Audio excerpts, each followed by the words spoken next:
Pejuang Hezbollah melansir rekaman eliminasi posisi tentara Israel di pemukiman Al-Manara di perbatasan Lebanon-Palestina. Video dipublikasikan tanggal 18 November. Kejadian tanggal 17 November. Tampak dalam rekaman, tim pengintai Hezbollah menandai posisi tentara Israel menyusul kemudian serangan rudal ke posisi musuh.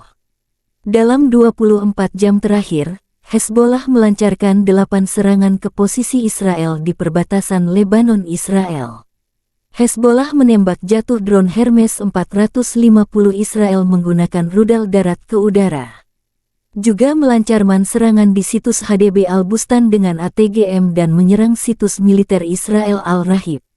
Kelompok perlawanan Hezbollah juga menyerang sekelompok tentara Israel di Stula dan di Khalet Wardeh. Pada pukul 10:10 pagi, Hezbollah melancarkan serangan ke markas IDF di Sa'sa dengan roket dan menyerang pangkalan militer Ramim dengan roket dan artileri pada pukul 13. Tidak ada martir baru yang dilaporkan dalam pertempuran di perbatasan Lebanon selama 2 hari berturut-turut, demikian dilansir pernyataan resmi Hezbollah. Hezbollah melansir 72 pejuangnya meninggal sejak tanggal 8 Oktober tahun 2013 melawan Israel. Terpisah, Israel tak tinggal diam atas serangan Hezbollah. IDF Israel mempublikasikan rekaman serangan ke Lebanon. IDF menyerang sejumlah sasaran Hizbullah di Lebanon pada hari Sabtu, di antaranya adalah kompleks militer dan posisi kelompok. Menanggapi peluncuran rudal udara ke udara terhadap pesawat IDF pada Jumat malam, jet tempur menghancurkan sistem TKA yang canggih, demikian dilansir militer Israel tanggal 19 November.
Pemirsa, sejumlah pengamat percaya motif sebenarnya dari kengototan Israel atas kendali sepenuhnya atas jalur Gaza bertameng pemberantasan Hamas. Menurut pengamat, sebenarnya bukan demilitarisasi jalur Gaza yang melatar belakangi keinginan Tel Aviv menguasai wilayah tersebut.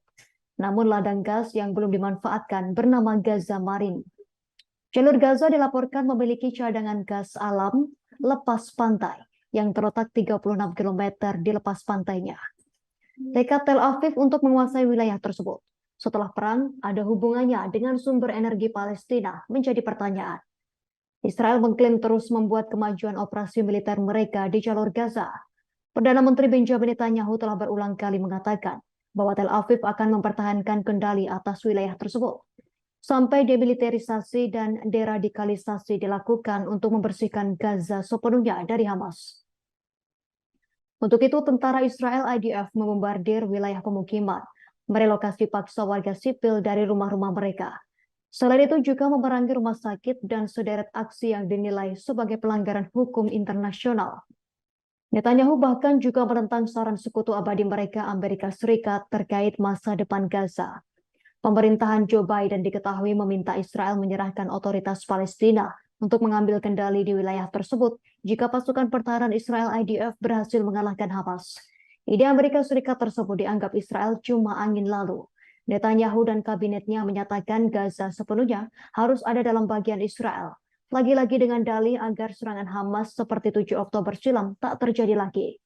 Namun beberapa pengamat percaya kalau sebenarnya bukan demilitarisasi jalur Gaza melatari keinginan Tel Aviv untuk menguasai wilayah tersebut. Namun ladang gas yang belum dimanfaatkan, yakni Gaza Marin. Gaza Marin adalah ladang gas alam yang terletak 36 km atau 22 mil di lepas pantai jalur Gaza pada kedalaman 610 meter. Ladang ini diperkirakan menampung 32 miliar meter kubik gas alam dan dilengkapi dengan ladang yang lebih kecil yang menampung sekitar 3 miliar meter kubik gas di dekat wilayah perairan Palestina dan Israel. Ladang tersebut ditemukan oleh British Gas atau BG pada tahun 1999 setelah konsorsium energi diberikan izin beroperasi dengan kontrak selama 25 tahun di wilayah maritim Gaza oleh otoritas Palestina. Lisensi ini memberikan perusahaan tak hanya hak eksplorasi, tetapi juga memberikan hak untuk mengembangkan ladang yang ditemukan dan memasang infrastruktur yang diperlukan. Meskipun BG mengambil 90% saham dalam lisensi tersebut, 10% saham lainnya dibeli oleh Consolidated Contractors Company, sebuah raksasa konstruksi Timur Tengah. Namun proyek ini terperosok dalam kontroversi sejak awal.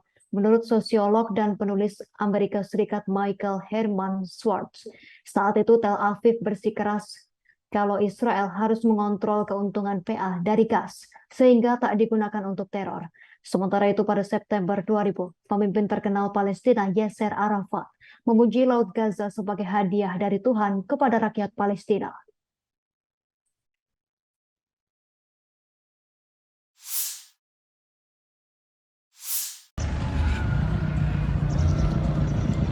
Damn.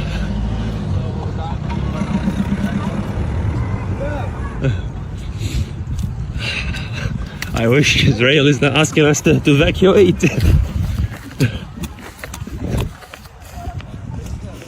Tentara Zionis lagi-lagi memperingatkan agar warga Gaza segera meninggalkan wilayahnya.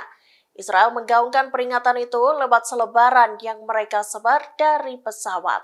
Menilik unggahan jurnalis Palestina Motaz Azaiza di X, ia tampak memperlihatkan langit Gaza yang dipenuhi dengan kertas-kertas berterbangan.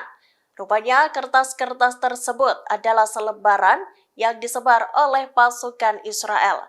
Selebaran itu dijatuhkan pada Sabtu 18 November 2023. Rupanya selebaran itu memuat peringatan agar warga Gaza yang berada di kamp pengungsian Jabalia segera mengungsi. Dalam kertas tersebut dituliskan bahwa pasukan IDF bakal memperluas invasi mereka ke jalur Gaza bagian utara. Hal itu lantaran pasukan Zionis menganggap wilayah tersebut sebagai zona pertempuran. Lewat selebaran itu, Israel juga memperingatkan agar warga Gaza segera mengevakuasi diri dari kamp pengungsian dan sekolah-sekolah. Para warga Gaza juga diminta pergi ke Jalan Salah al-Din untuk selanjutnya menuju zona kemanusiaan yang terletak di selatan Wadi Gaza. Israel lantas mengklaim pihaknya telah mengizinkan lebih dari 800 truk bantuan untuk memasuki jalur Gaza itu. Kemudian selebaran lainnya, Israel tampak meminta bantuan pada para warga Gaza. Mereka meminta agar para warga itu menghubungi dan menginformasikan soal sandera Hamas dan siapa saja yang membantu militan Palestina itu.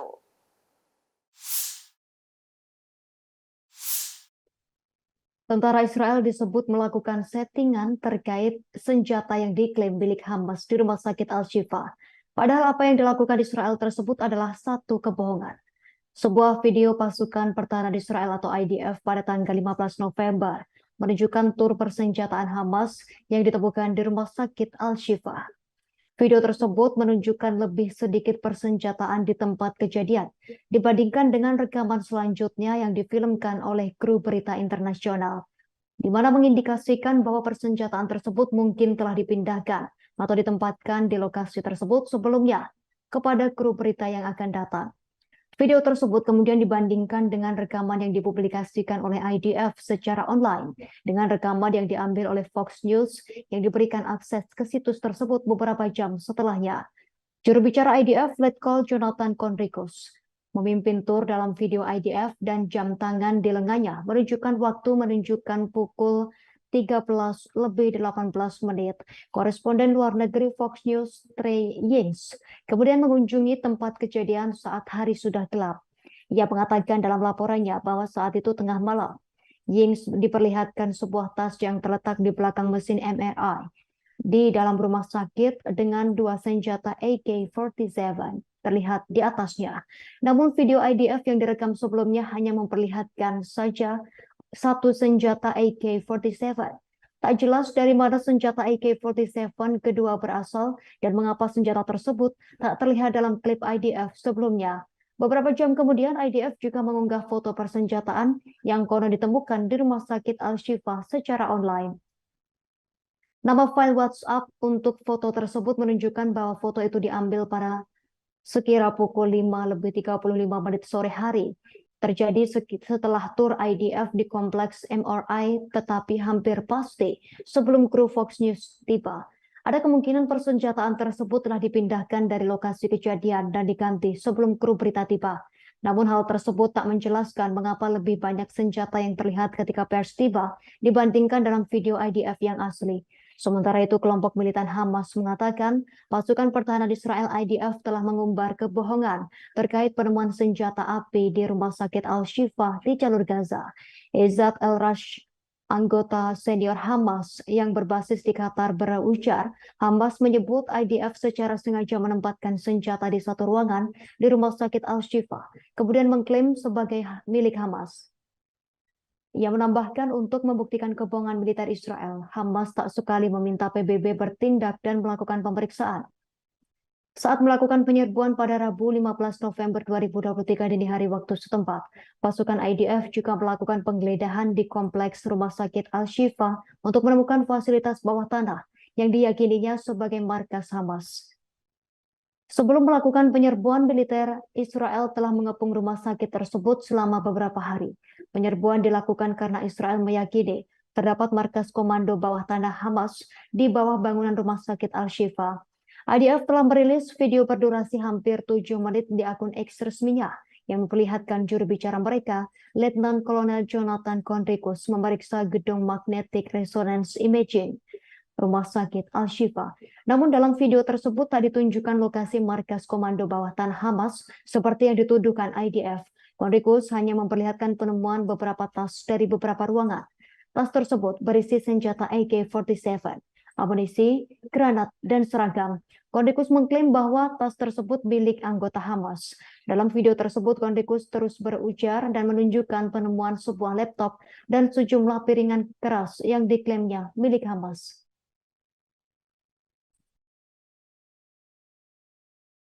Download Tribun X sekarang, menghadirkan lokal menjadi Indonesia.